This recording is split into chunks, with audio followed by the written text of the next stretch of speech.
Retrocesos en accesibilidad en este nuevo código de edificación que se pretende aprobar. Esta definición del código la tomamos de la COPUA, que sacó un dictamen de minoría ante el análisis de esta propuesta de código y nos pareció muy pertinente, un poco como que el código de edificación garantiza, o debería garantizar, la seguridad de las personas, su accesibilidad, el bienestar de la sociedad y la protección del medio ambiente, estableciendo estándares referidos a la funcionalidad, a la seguridad estructural en caso de incendio y utilización y la habitabilidad, así como la adecuada protección de los intereses de los usuarios. Seguimos. Bueno, lo que vamos a ver a continuación tiene que ver con una serie de problemas serios que plantea esto. Por un lado, confusión entre requisitos básicos de habitabilidad y accesibilidad y herramientas técnicas para su concreción. Requisitos básicos vigentes en la Ley 962 son eliminados y quedan a merced de la autoridad de aplicación. Ergonomía, antropometría, antropología urbana y los propios habitantes justifican la explicitación de los requisitos básicos en la ley. No se trata de tecnologías o materiales, sino de condiciones necesarias. A ver, ¿de qué estamos hablando? El código siempre se apoya como en dos patas. Una, la que tiene que ver con las necesidades de los habitantes, ya sean necesidades individuales de funcionamiento y que tienen que ver con la antropometría y con la ergonomía necesaria de acuerdo a sus maneras de funcionar. Y luego está el aspecto de cómo uno habita, cómo comparte socialmente, cómo usa los espacios, más allá de lo que necesita individualmente. Estos dos aspectos son los que sí o sí tienen que estar definidos desde la ley. Estos elementos no van variando con la velocidad que pueden variar las tecnologías. Es decir, para que haya cambios importantes en las maneras de habitar, tiene que pasar mucho tiempo, tienen que producirse muchos cambios en la sociedad. Y en relación a los problemas antropométricos o las características de las personas, esas son características que tampoco tienen que ver con la tecnología. En todo caso puede tener que ver qué elementos de ayuda van apareciendo. Pero la necesidad de holgura, si yo me manejo con una silla de ruedas o soy muy corpulento, la necesidad de visuales a determinada altura, es decir, aquellos rasgos que hacen a la manera en que uno necesita armarse en el espacio, eso no tiene nada que ver con un reglamento técnico ni con una autoridad de aplicación. Entonces ese es un primer aspecto importante que queríamos señalar. Si pasamos. Se incorporan parámetros tan laxos y exiguos que virtualmente desaparecen. Luego vamos a ir viendo con los ejemplos cómo hay, sobre todo muchas veces tiene que ver con lo dimensional, que de repente las dimensiones aparecen como absurdas planteadas, es casi como si fuera una libertad de acción para poner las medidas que más convengan. El código se corre de su rol de resguardo de la habitabilidad y accesibilidad. Esto deriva en viviendas con dimensiones críticas, ambientes y viviendas inhabitables. En respecto de los ascensores, desconocimiento total del sentido de las tipologías y su aplicación, es decir, los artículos que aparecen propuestos en este código en relación a ascensores demuestran que no se tiene la menor idea de por qué existen distintas tipologías de ascensores en la Ley 962. Y un poco como conclusión sacamos que las pautas las pone el mercado, por eso queda tan laxa toda la cuestión de las medidas, por ejemplo, y que la voz de los usuarios está ausente. Bueno, antes de empezar a ver concretamente estas cuestiones, no sé si vos querés hablar primero o yo sigo. ¿Sigo? Bueno, perfecto. Este es Eduardo Joly. Eduardo Joly, aquí está en representación de Redi y yo estoy en representación de Fundación Rumbos. Ya está. Bueno, tenemos dos columnas. Una es la del código vigente.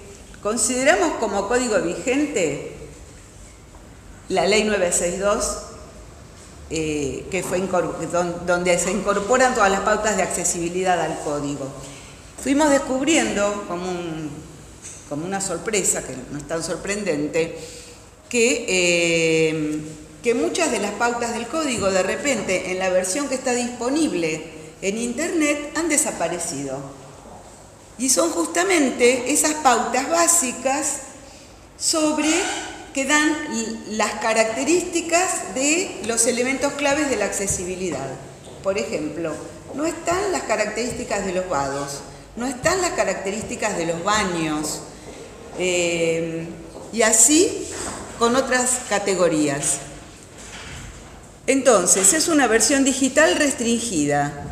Omite y reemplaza especificaciones esenciales de la ley en veredas, vados, baños, ascensores, y esto implica también una transgresión de acceso a la información. La versión completa de la ley desde la cual nosotros arrancamos está en el CEDOM, en una versión que es del 2013.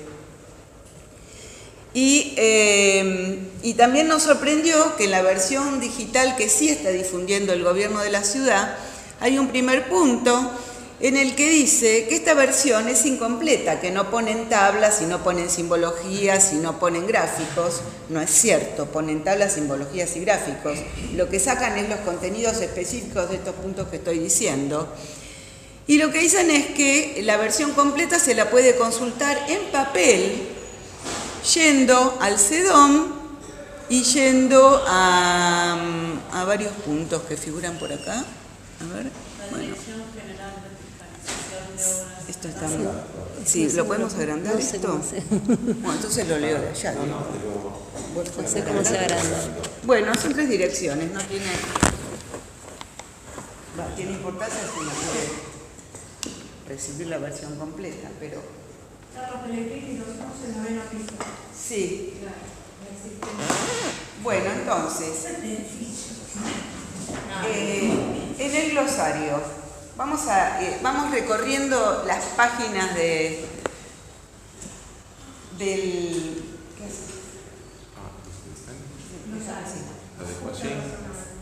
Del código, y vamos comparándolo con esta nueva versión que se está proponiendo.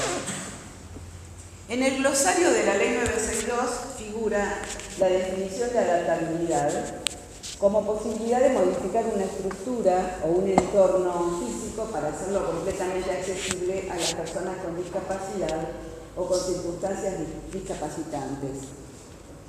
Eso es adaptabilidad, o sea, adaptable es un edificio que, aunque no esté brindando accesibilidad plena, o la accesibilidad básica más que plena, por la forma en que fue concebido, se le pueden producir ciertas modificaciones que lo tornan accesible.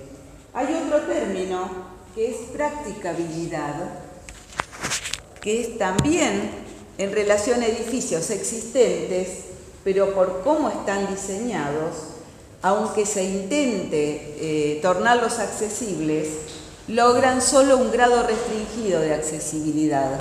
Eso es lo que define la practicabilidad, cuando hay algo de accesibilidad, pero no llega a ser la accesibilidad básica necesaria. ¿Qué dice este nuevo proyecto en su glosario? Como en la Convención por los Derechos de las Personas con Discapacidad hay un término que es ajustes razonables, lo incluyeron, pero definen lo siguiente: ajuste razonable, modificaciones y adaptaciones posibles y practicables a los fines de garantizar la accesibilidad de todas las personas. Ya acá está mal lo que se está diciendo. Primero, es muy difícil garantizar accesibilidad para todas las personas. Eso ya sabemos que es un imposible, es una utopía. Pero aunque dijera solamente a los fines de garantizar accesibilidad, si es la adaptación posible y practicable, justamente restringida, Es decir, hay una mezcla de términos acá que lo que trae es confusión más que aclaración. En realidad lo que deben estar queriendo decir es que los edificios existentes hay que procurar que se produzcan las modificaciones para hacerlos lo más accesibles posible, para que sean compatibles con el uso al que están destinados o al que fueron destinados. Y si no cumplen con ese fin, por más que se quiera, entonces habrá que ver en qué otro edificio se puede llevar adelante esa actividad cuando es una actividad que obligatoriamente tiene que tener accesibilidad. ¿Cómo se hace así? Bueno, en cuanto a los alcances y obligaciones del Código, en la Ley 962 figura que las disposiciones se aplicarán por igual a las propiedades gubernamentales y particulares. Este punto se omitió en este nuevo proyecto. En este nuevo proyecto, además, en versiones anteriores, claramente se definían permisos o, digamos, exigencias para gestión pública, gestión de edificios gubernamentales, y exigencias totalmente diferenciadas para gestión privada. Bueno, vamos a pasar a veredas.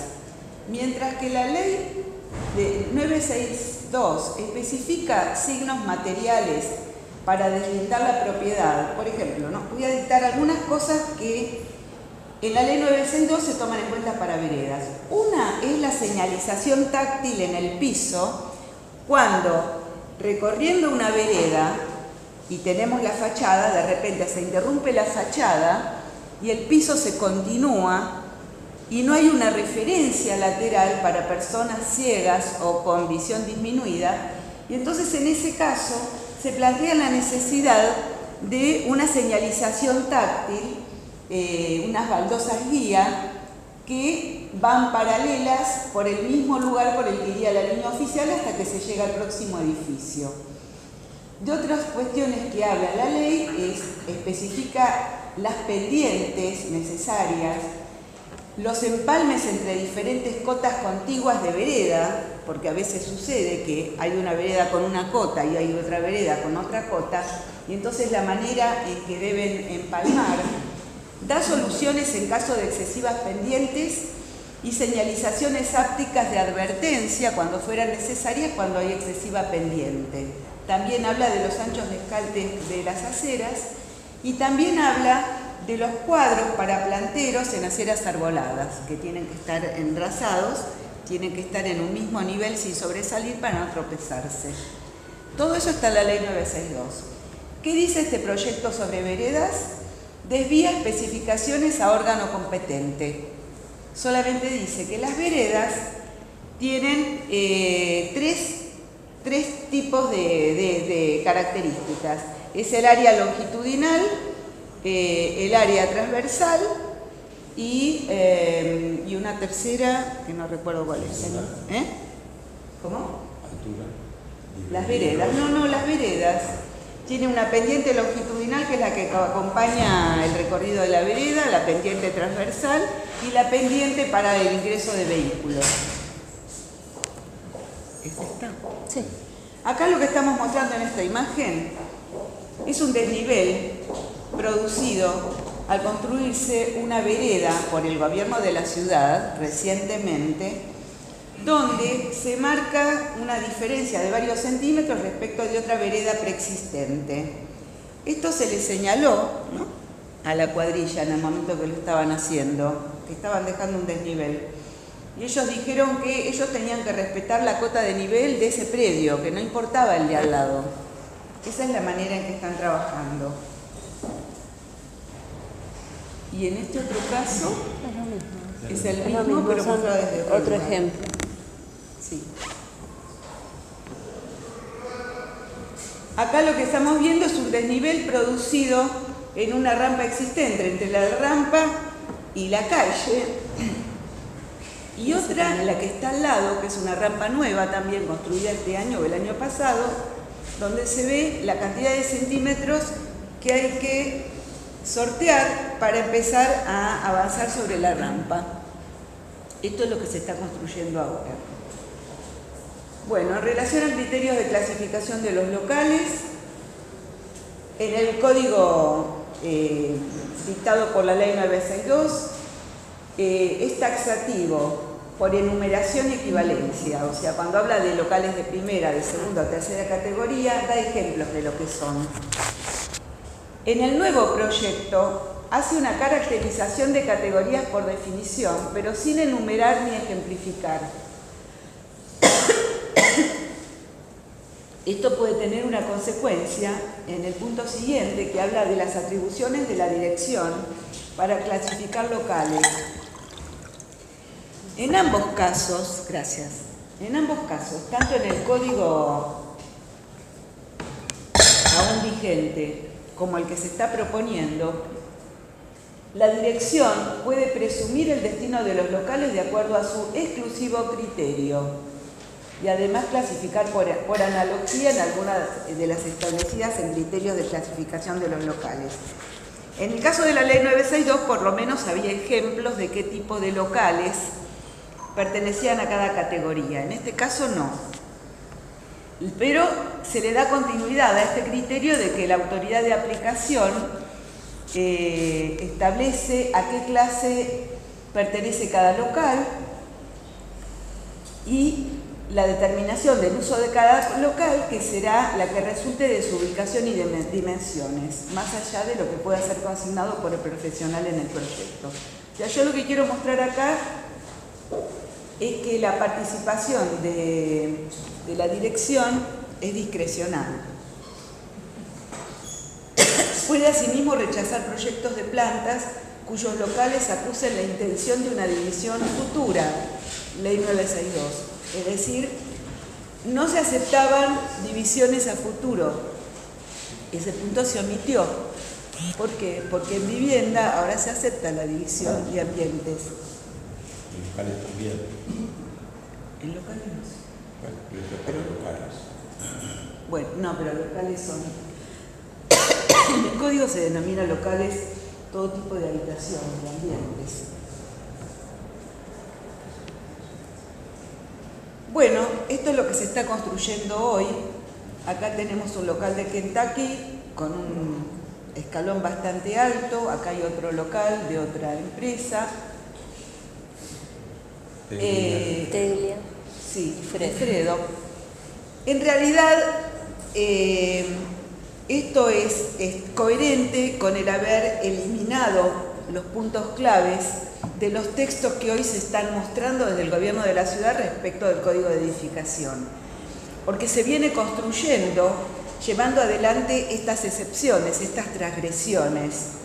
Y lo que se está queriendo hacer con esta nueva versión es regularizar, es legalizar lo que hasta ahora son excepciones y transgresiones. Bueno, en relación a reformas o ampliación de edificios, el tema de los edificios existentes es un grave problema, es muy grave el problema. La legislación en accesibilidad es paradójica. Por un lado, es muy detallada en cuanto a obra nueva, todos los requisitos para obra nueva. Pero cuando una obra existente no puede cumplir, ahí se produce un vacío impresionante, es un precipicio. Y ahí es donde entra la discrecionalidad de las autoridades.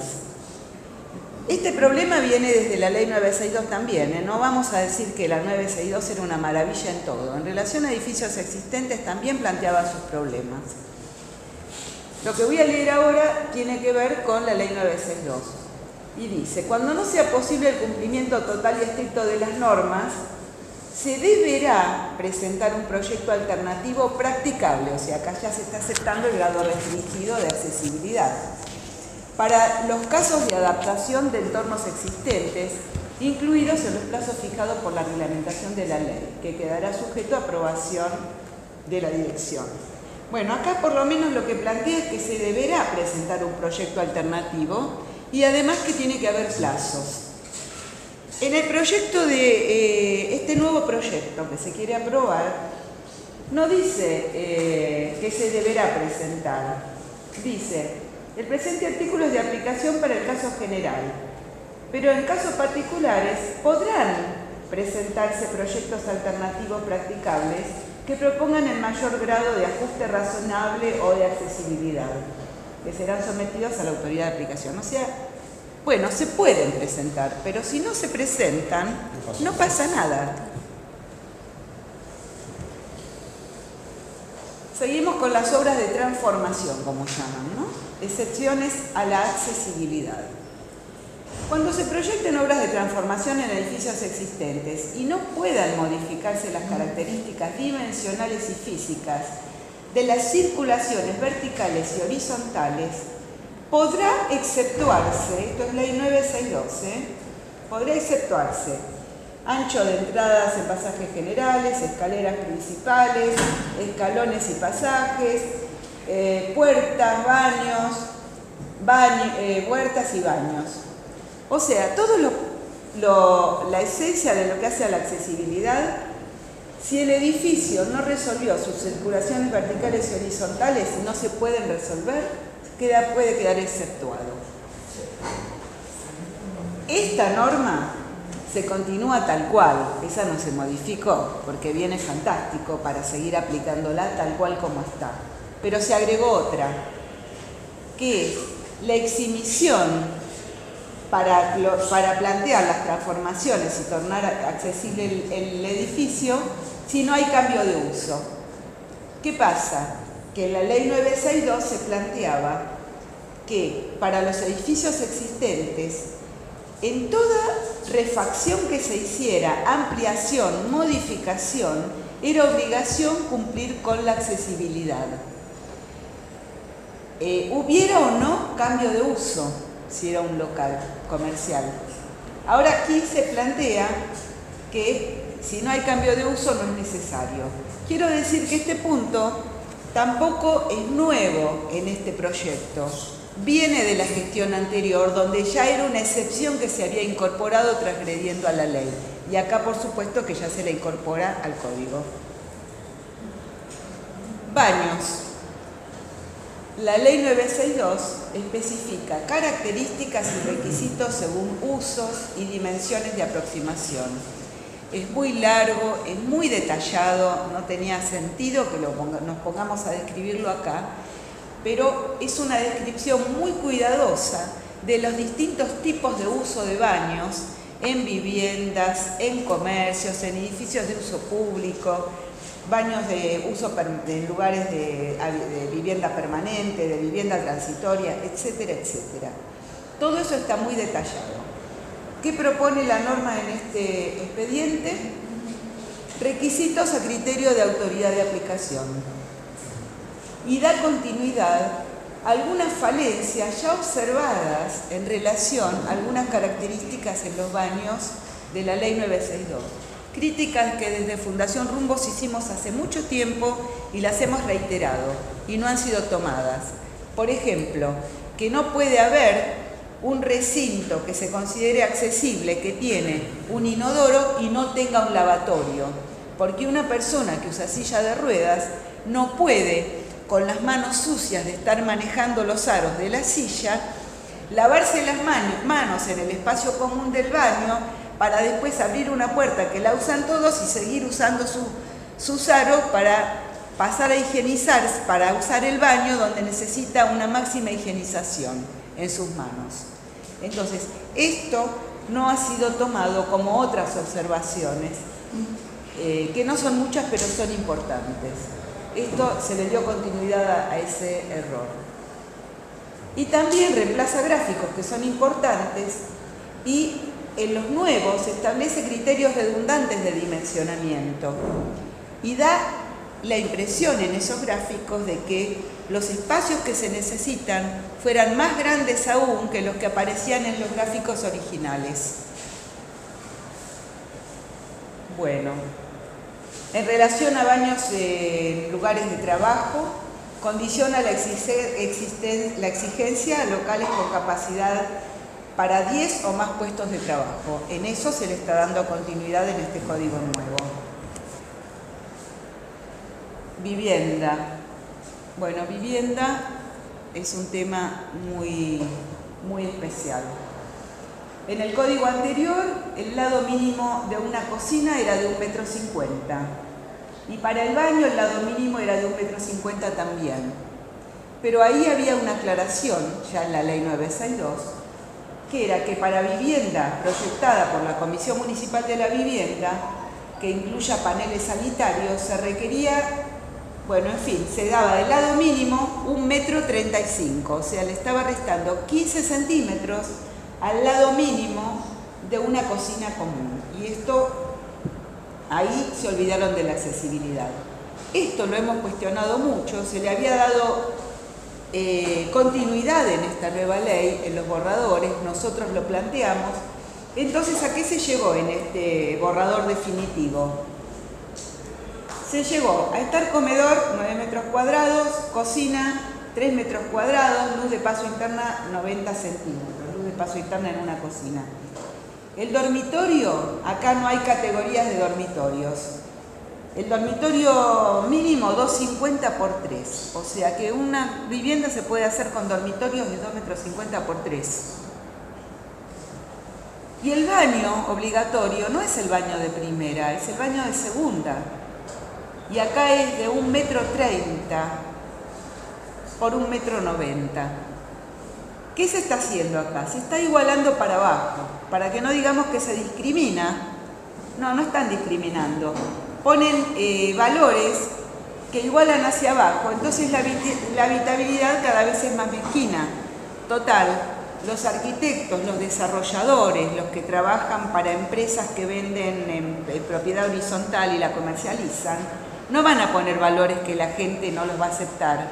Ellos mismos van a decidir cuáles son las medidas apropiadas. O sea que en vez de contar con un código que regula las necesidades de los usuarios, las va a estar regulando el mercado.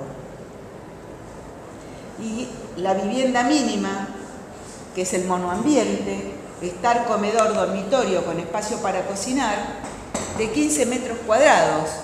Dormir, comer y cocinar en 15 metros cuadrados. Bueno, el baño no lo incluyeron acá. Seguimos. Escuelas. Sí, bueno, trato de ir rápido. Sí, escuelas. En la ley 962, sí, en la ley 962 se planteaba la obligatoriedad de escuelas públicas y privadas a cumplir con la accesibilidad, y en cuanto a las dimensiones de las aulas se establecía 1,35 m cuadrado por alumno. En este caso ya no hablan de escuelas públicas y privadas, pero se plantea las dimensiones de una escuela, el aula, superficie mínima 9 metros cuadrados. 9 metros cuadrados para un aula de una escuela. Nuevamente, los parámetros para lo que tiene que ser una escuela los bajaron completamente. Y luego, en relación a sanitarios, hay un punto muy confuso, pero que da a suponer, o a deducir, que la accesibilidad está planteada para aquellas escuelas que tienen menos de 300 alumnos en escuela primaria, más de 300 alumnos en escuela primaria y más de 150 en educación inicial. O sea, una escuela que tiene 2 preescolar y 2 de cada grado está eximida de cumplir con la accesibilidad. Para no hacerlo tan largo, bueno, aquí hay una foto de una escuela inaccesible. Ascensores, de nuevo, la nueva ley remite a los códigos, remite a un reglamento técnico. Acá son los rellanos. Perdón, espera. En relación al ascensor quiero decir algo muy importante. La única medida que se da de ascensores en esta nueva propuesta es la de un ascensor que fue concebido solamente para los edificios existentes que tienen ascensores chicos y que había que resolver las puertas y hacerlas más anchas por el problema de las puertas tijeras. Y es una medida de 0,80 por 1,22. Es una medida mínima de un ascensor existente. Esa es la medida que colocan acá como mínima admisible cuando la mínima admisible para un edificio nuevo es de 1 metro por 1,30 y si no más grandes todavía. ¿Eh? 1,10 por 1,30. 1,10 por 1,30. Bueno, y en el ancho libre del rellano frente al ascensor no están contemplando que un ascensor camillero necesita más de 1,50 metros. Bueno, no los quiero marear, no quiero ocupar más tiempo. Para muestra bastan estos botones.